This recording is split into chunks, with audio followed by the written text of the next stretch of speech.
Okay, we've just seen that we can use fertilizer to replace the nutrients that the plants use up in the soil.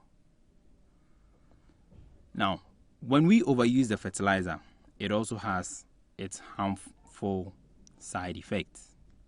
Now, one is that when you use too much fertilizer, you cause wilting of plants. As you are applying more fertilizer to the soil becomes highly concentrated. So the water content of the soil will be much smaller.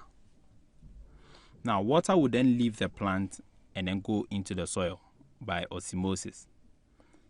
Now, when the water content in the plant is higher than the water content in the soil, water will leave the plant and then enter the soil.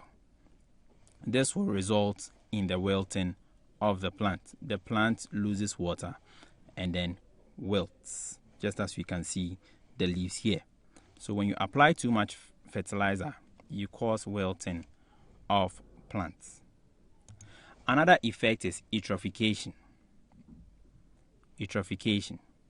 Now, when you apply too much fertilizer on a piece of land, the fertilizer could find its way into water bodies.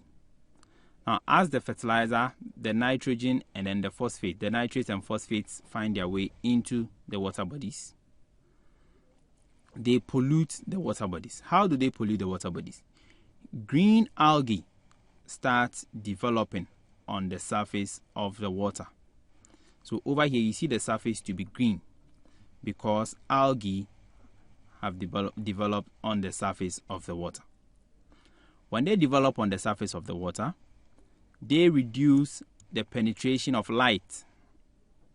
So light is not able to enter the water body. Now, the aquatic plants that are found at the bottom of the water body will not be able to get light and therefore cannot photosynthesize. If they cannot photosynthesize, it will result in their death. When aquatic organisms die and decompose, their decay reduces the amount of oxygen in the water. So in the first place, the only thing that people wanted to do was to add fertilizer to the soil. But when the fertilizer is added in excess, it can result in the wilting of plants or eutrophication.